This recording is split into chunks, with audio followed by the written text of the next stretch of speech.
Hi guys, nandito na naman po tayo sa ating inaabangang teleserye ang Never Say Die dahil sa pangyayari kung saan nagkasundo yung mag-amang Joey at saka yung tatay niyang si Major Delgado na magtagpo doon sa tindahan o sa market. Pero nagkataong may humahabol sa kay Joey at napansin niya may sumusunod sa kanya kung kaya dali-dali din itong nagtago doon sa palengke kung saan pati na yung gamit niya ay o yung stuffed toys niya ay nahulog doon. At syempre dahil sa tulong ng mga bata hindi siya basta-basta nakita ng mga naghahabol sa kanya dahil kumubli siya doon sa lugar kung saan yung mga bata at nagpasalamat ito ng bongga at binigay niya yung baon niyang binigay ng nanay niya ng umaga. At sobrang nasapan yung mga bata sa pagkain na iniwan ni Joey sa kanila. At dumating ito, pumunta ito doon sa isang tindahan kung saan bumili ito ng bagong jacket at binigay niya yung jacket doon sa matanda. At pagdating ng mga humabol, akala nila si Joey na yung naka-ride ng jacket, pero nagkakamali sila dahil yung bakla pala nakakuha ng jacket ni Joey. At tinuro pa rin yung way kung saan si Joey, pero may sasakyan na biglang huminto sa harap niya at sumakay siya dito, pero nagkukunwari din pala ito dahil isa din yun sa nag-abang sa kanya sa school at ginamit niya yung paper spray niya. At syempre hindi na masyado makakita yung lalaki at bumaba ito sa sasakyan at patakbo itong umalis doon sa lugar. At tinawagan siya ng kanyang ama na kung saan yung tatay niya nandun din sa market at nagtanong-tanong sa mga bata kung may nakita ba silang babae. At sinabi ng mga bata na mayroon daw. At yun na nga, napasalamat na lang si Major Delgado dahil safe ang anak niya at tinuro ng bata yung way kung saan ito tumakbo. At pagdating doon sa bahay, nalidaling pumunta si Major Delgado doon sa tinitirahan ni Joey at nagulat ang kanyang asawa kung bakit nandun siya at biglang nilapag niya doon yung stuffed toys na maliit na nirigalo niya sa anak niya noon. At ayun ang nag-usap ang magsawa at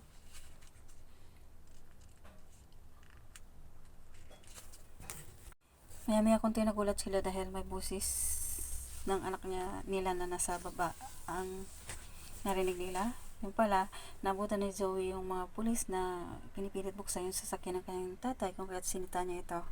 At sinabi niya na bakit pinipilit nilang buksan ng sasakyan ng tatay niya na walang pahintulot kung kaya't pagdating ng Major Delgado at ng asawa niya at pati na din si Peter, nagulat sila dahil sinabi ng pulis na may warrant of arrest daw sila para kay Major Delgado at hiningi nila yung susi para buksan yung sasakyan ni Major Delgado at ayun na binigay nga niya naman ang susi niya. At ito naman si Joey talagang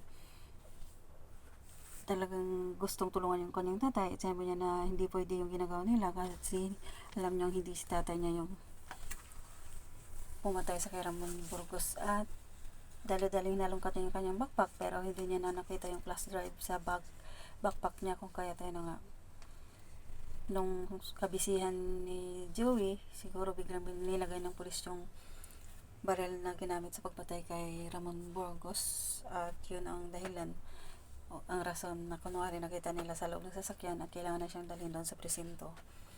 At pabulong na sinabi ng ama niya na huwag siyang maingay kung ano man yung ebidensyang sinasabi niya dahil ayaw niya mapahamak ang kanyang anak.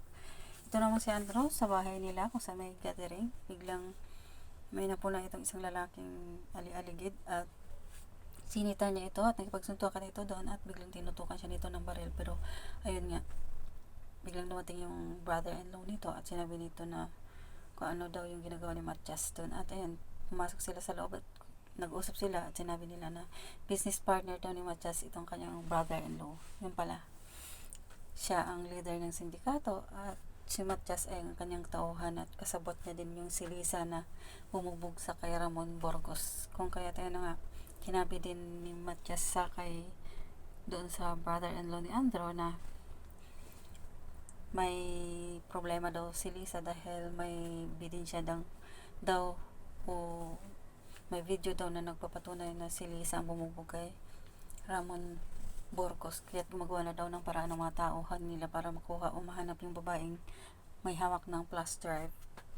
At pagdating sa presinto, nakapalibot yung mga reporter at nag-abang sa pagdating ni Major Delgado at pati na din si Andrew ay nandun. Tumawag ito sa kanyang staff At sinabi niya na nandun na daw si Major Delgado, at sabi ng kanyang staff ay mag-ready na daw sila para doon na lang daw sila mag-live, pero hindi na daw kailangan sabihin ni Andrew kasi parang may mali, kasi naniniwala din si Andrew na talagang hindi si Major Delgado ang may pakana ng lahat, dahil syempre si Ramon Burgos, yung asawa nito, ay nagbigay ng password doon sa locker kung saan may nakuha si Andrew na isang backpack, at I'm sure mayroong pinakamahalagang ebidensya na nandun din sa bag na yon. At ayun na nga guys, abangan na lang natin ang susunod na mga. Thank you so much for watching. Please don't forget to like, subscribe, and press the bell button for you to notify on my next video. Thank you and bye!